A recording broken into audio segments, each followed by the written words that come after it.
Ragnarok Norse mythology का एक ऐसा इवेंट जहाँ पे सभी गॉड्स और फोर्सेस ऑफ इवल के बीच एक बहुत ही बड़ी बैटल होती है जिसमें सभी की डेथ हो जाती है और इसी के साथ लाइफ का एक नया साइकिल स्टार्ट होता है।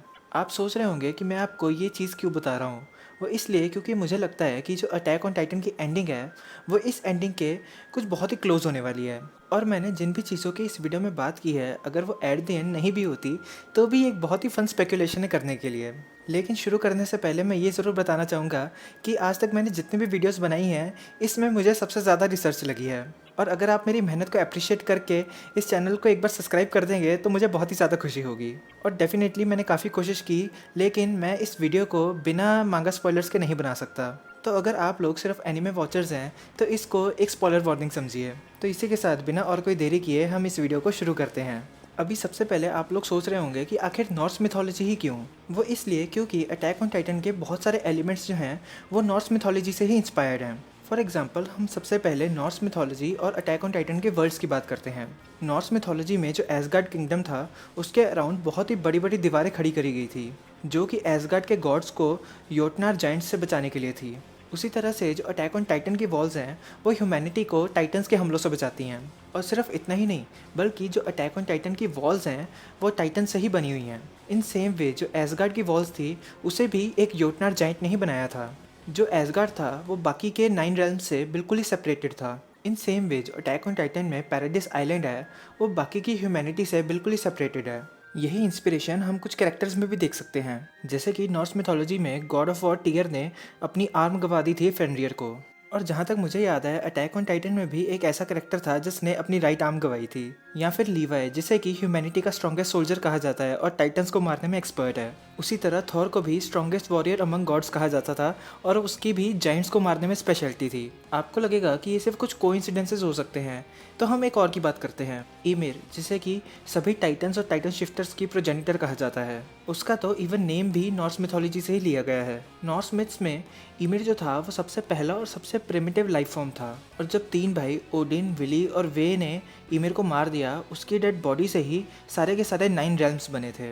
अटैक ऑन टाइटन में जो ईमिर थी उसके मरने के बाद उसकी जो डेड बॉडी थी उसकी 3 बेटियों को खिलाई गई जिसके करके जो 9 डिफरेंट टाइटन पावर्स थी वो डिस्पर्स हो गई। इवन कि वो जगह जहाँ पे ईमिर को पहली बार टाइटन पावर्स मिली थी वो भी वेल ऑफ नॉलेज की रेफरेंस है जहाँ पे ओडिन को पूरे के पूरे वर्ल्ड की नॉलेज मिली थी। जिसने भी अटैक ऑन टाइटन की मांगा पढ़ी है उसने ये पैनल काफ़ी बार देखा होगा। इसमें जो कोऑर्डिनेट है वो एक ट्री लाइक स्ट्रक्चर में है जो कि सभी की सभी 9 टाइटन शिफ्टर्स और साथ ही साथ सभी पास्ट प्रेजेंट और फ्यूचर को कनेक्ट करता है। नॉर्स मिथ्स में भी एक ट्री है इग्ड्रासिल नाम का जिसे कि वर्ल्ड ट्री कहा जाता है और वो सभी के सभी 9 रेल्म्स को कनेक्ट करता है। तो अभी तक हमने ये तो एस्टेब्लिश कर लिया कि जो अटैक ऑन टाइटन है वो नॉर्स मिथोलॉजी से हेविली इंस्पायर्ड है। लेकिन ये अटैक ऑन टाइटन की एंडिंग के साथ कैसे रिलेट करता है। मेरे हिसाब से अटैक ऑन टाइटन का भी एंड उसी तरीके से होने वाला है जैसे नॉर्स मिथोलॉजी का एंड हुआ था और वो हुआ था रैग्नारॉक के साथ। और मैं आपको पहले ही बता दूं ये कोई बहुत ही ज़्यादा हैप्पी एंडिंग नहीं है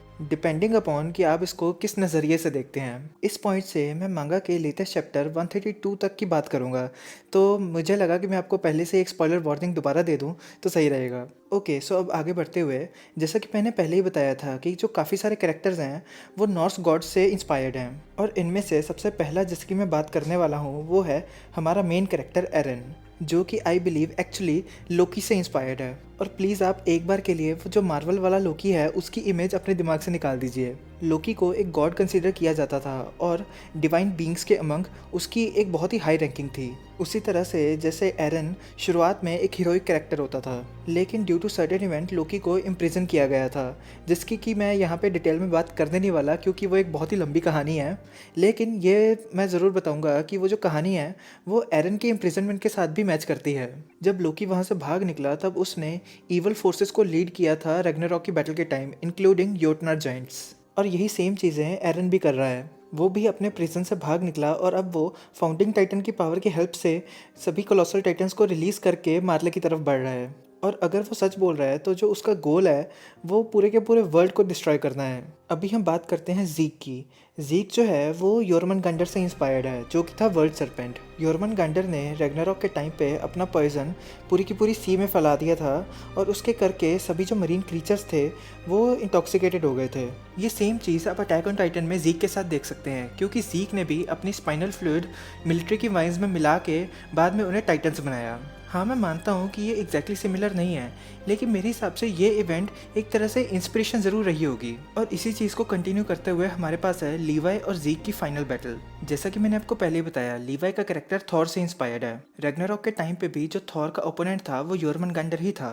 थॉर ने उसको मार जरूर दिया था, लेकिन इवेंचुअली उसके पॉइजन से थॉर की भी बाद में डेथ हो गई। और अगर हम अटैक ऑन टाइटन पे वापस आए तो ज़ीक और लीवाई की फाइनल बैटल जो है वो काफ़ी बार इम्प्लाई की गई है अब। इवन की लीवाई ने खुद भी बोला है कि वो ज़ीक को मार के अरविंद को दिया गया प्रॉमिस पूरा करना चाहता है। और अब मैं ये कहना तो नहीं चाहता, लेकिन लीवाई की करंट कंडीशन देखकर मुझे लग नहीं रहा कि वो इस फाइनल बैटल को सर्वाइव करने वाला है, और खासकर अब जब वो सभी पुराने सर्वे कॉर्प्स में से एक इकलौता मेंबर बचा है।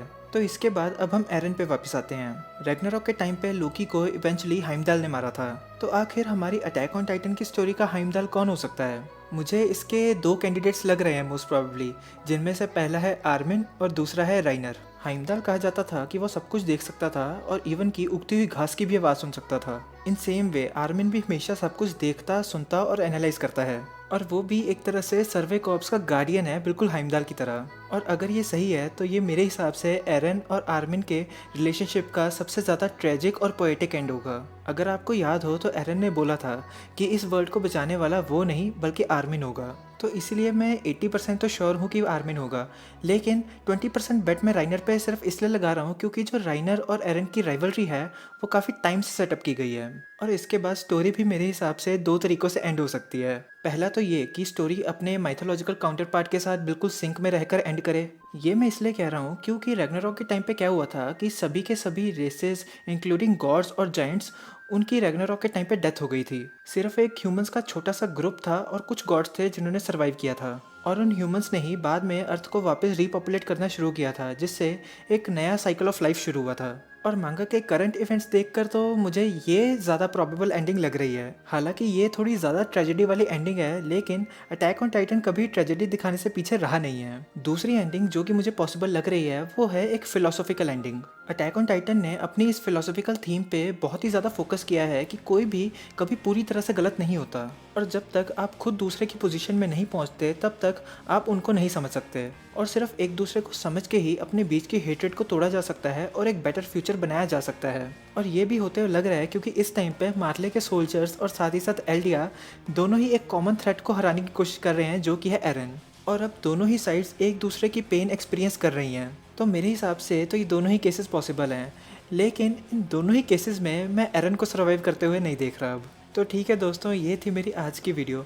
इस वीडियो के लिए मुझे नॉर्स मिथोलॉजी में बहुत ही ज़्यादा रिसर्च करनी पड़ी, तो आई वुड अप्रिशिएट कि अगर आपको ये वीडियो पसंद आई हो तो प्लीज़ एक लाइक कर देना और साथ ही साथ चैनल को सब्सक्राइब भी कर देना। अगर आप मेरे साथ दूसरे सोशल मीडिया पे कनेक्ट करना चाहते हो तो आप मुझे मेरे इंस्टा पे भी फॉलो कर सकते हो। तो ठीक है दोस्तों, for now it's thank you and good bye, और मिलता हूँ आपसे अगली वीडियो में।